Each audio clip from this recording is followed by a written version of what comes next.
Hello hi నమస్తే welcome to Suman TV. నేను మీ ప్రకాష్. మనైతే విశాఖ జిల్లా భీమునిపట్నంలో అయితే ఉన్నాం. భీమునిపట్నం పోలీస్ స్టేషన్ పరిధిలో కుమ్మరిపాలెంలో ఒక ఘోరమైన సంఘటన అయితే రాత్రి చోటు చేసుకుంది. ఒక మానసిక వికలాంగురాలిపై ఇద్దరు వ్యక్తులైతే అమ్మాయిని ఎత్తుకెళ్లి అత్యాచారం చేయడం అయితే జరిగింది.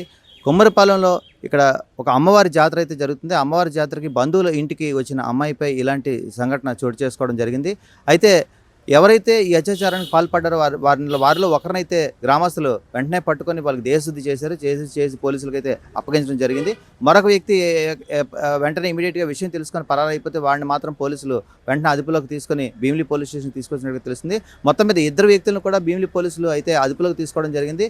అయితే ఈ విషయంపై విలేకరులు ప్రశ్నించడానికి లోపలికి వెళ్తే పోలీసులు అయితే అడ్డుకోవడం కొంచెం ఆశ్చర్యానికి గురి చేసింది. అంటే పూర్తిగా ఏ రిపోర్ట్ను కూడా లోపలికి రానివ్వకుండా అడ్డుకోవడమే కాకుండా అసలు సమాచారం ఈ విషయమే కాకుండా ఏ విషయంలో కూడా భీమిలి పోలీస్ సిఏ ఎవరికి కూడా అంటే విలేకరులకు సమాచారం ఇవ్వడంలో ఎప్పుడు కూడా ఆయన వెనకడుగే వేస్తున్నారు. ఎందుకు వేస్తున్నారో కూడా మనకు తెలియాల్సి ఉంది.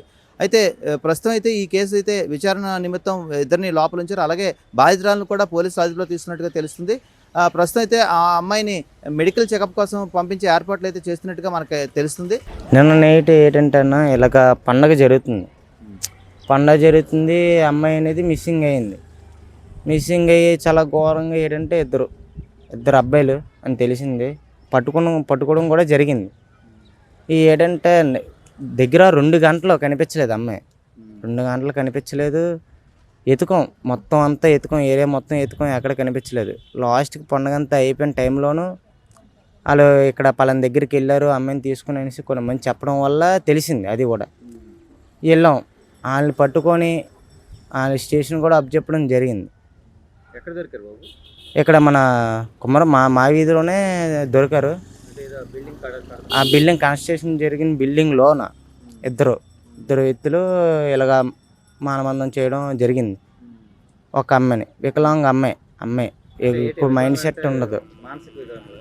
మానసికంగా ఏంటంటే కాళ్ళు చేతులు కొద్దిగా అవక మైండ్ సెట్ కూడా అంత మైండ్ సెట్ ఉండదు అమ్మాయికి. అదే అనుకుగా వాళ్ళు చేసుకొని చేయడం జరిగింది. మనకి ఈ స్టేషన్ కప్ చెప్పడం ఇది చేయడం నైట్ అంతా అక్కడే ఉన్నాం. ఆ అమ్మాయికి అనేది జరగాలి, ఫస్ట్ న్యాయం జరగాలి పక్క. ఏంటంటే ఇది ఇలా చాలామంది ఏంటంటే ఇలా తాగేసి డ్రింకింగ్ చేసి అడుక్కున్న వాళ్ళని కుంటోళ్ళని ఏం తెలియని వ్యక్తుల్ని ఇలా ఏంటంటే మైండ్ సెట్ లేని వాళ్ళని ఎక్కువ ఇదిగా చేస్తున్నారు అందరూ. అది కూడా కొద్దిగా చూసుకొని యాక్షన్ తీసుకోవాలి, ఉండాలి అనేసి ఒక ఇది. చూశారు కదా, ఒక అమాయకురాలికి జరిగిన అన్యాయంపై గ్రామస్తులు అయితే ఎలా స్పందిస్తున్నారో.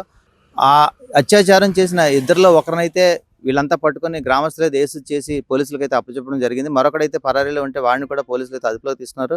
ఇలా ఒక మానసిక వికలాంగురాలిపై ఈ పండుగ నేపథ్యంలో ఇలా జరగడం అనేది చాలా దిగ్భ్రాంతికి గురి చేసింది. ఇలాంటి అన్యాయం ఇంకొకరికి జరగకూడదు, అలాంటి వారిపై తగిన చర్యలు తీసుకోవాలని చెప్పి గ్రామస్తులు అయితే కోరుతున్నారు.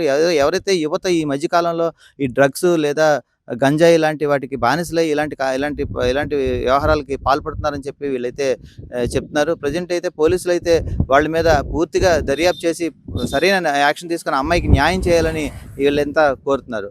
కెమెరామెన్ ప్రసాద్తో ప్రకాష్, సుమన్ టీవీ, భీమిలి.